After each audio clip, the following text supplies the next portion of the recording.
My name's Sam Cuff. I'm a Community Engagement and Partnerships Officer with the Tasmanian Parks and Wildlife Service.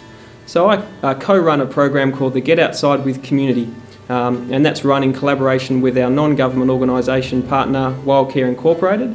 The program aims to support people from a refugee background and also asylum seekers out in Tasmania's parks and reserves around the state.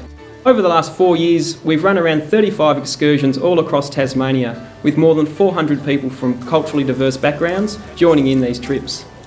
So many of the participants who come on these excursions have come from very traumatic backgrounds. When we go on the excursions, we're really trying to create friendships and create a sense of belonging for these new people, and it's really important that they get to meet new Tasmanians, they get to meet experienced Tasmanians, and that helps them develop those friendships and connections. A number of the other aims of the program are to support people's connection to Tasmania's wild places, use Tasmania's reserves as a platform to improve people's physical health as well as their mental, emotional and spiritual well-being, build up knowledge, skills and confidence in this cohort so they can independently visit Tasmania's reserves and volunteer with Wildcare Incorporated. The Go Outside program is a very good way to support new people that came to Australia or to Tasmania, because it gives them opportunity to meet other people, opportunity for them to go and be involved. Isolation is a risk factor for psychiatric disorder. It's not good for people's mental health in general, and particularly for this vulnerable group who have often come from very traumatic backgrounds and who are having a lot of difficulty settling in and having a sense of belonging.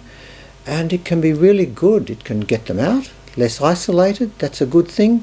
A large component of the program over the last 2 years has been training up over 25 of these migrant participants in leadership. The leadership program builds skills and confidence in young people. It acts as a bridge between the young people and their elders and families, and it also provides some employment pathways and volunteer experiences for young people. My name is Kriya. I was from Burma, but I grew up in Thai refugee camp. I have been in Tassie for 8 years now.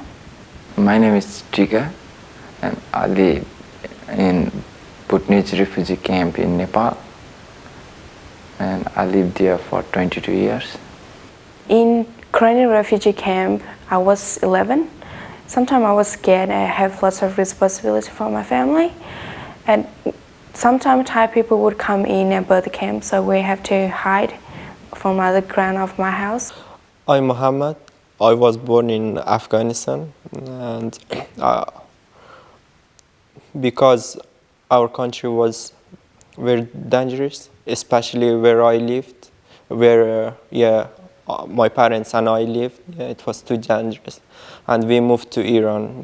When I first heard we are going to Australia, I was full of hope about my future, about the good education in Australia and having a good medical facilities and have a good life in Australia. I feel very lucky because Tasmania is the best place in the world. For me, my goal is to be able to go outside and lead people. That's what we're doing right now. As a leader, I want to help my older people from my community to go out, to get away from the isolation, to have fun, to do different activity, to learn about the environment. At the beginning of each season, we run a leadership camp to prepare the leaders for the upcoming excursions. We cover key aspects such as public speaking and communication, group management and safety, the Leave No Trace principles, as well as teaching them about Tasmania's natural and cultural heritage. During the excursions, each leader is then mentored in different roles, including delivering introductions, leading walks, and facilitating sensory experiences to help the participants connect to the place they are in. At the beginning of each excursion, we welcome the group to the reserve and undertake some icebreaker activities to ensure everyone is feeling comfortable and the group has built up some connections with each other. One of my favourite aspects of the excursions is that it does not only incorporate walks, but also a number of other activities including playing sport, undertaking volunteering projects, learning about the special features of the area, drawing and art, singing and dancing, sharing food and culture, and of course relaxing. Each excursion ends with a closing circle to help reinforce people's memorable experiences. Over the course of the last 5 years, the program has delivered on its objectives, as well as uncovered some interesting and amusing lessons. So one of the important aspects of the program is sharing food, because that's obviously a really nice way of having conversations with people and sharing culture. Early on in the program, a few years ago, I used to go with people and we'd organise what sort of food we'd get. And I used to say, oh, this are the sorts of things we'd take on excursions, maybe a sandwich and an apple and a muesli bar. I'd turn up at the excursion and obviously the community had all come together the night before to create these incredible curries, this amazing spread of all this food. They'd sit down together and share this wonderful food, and I'd be sitting in the corner with my soggy sandwich and bruised apple. So I quickly learnt that leave the food to these guys, they really know what they're doing. One of the delightful outcomes of this program is the employment of 2 of the leaders by the Parks and Wildlife Service as the first 2 bilingual discovery rangers the organisation has employed. One of the key outcomes of the Get Outside program is that we've built a team of confident leaders who can lead their community members outside. I'm the leader in Get Outside program.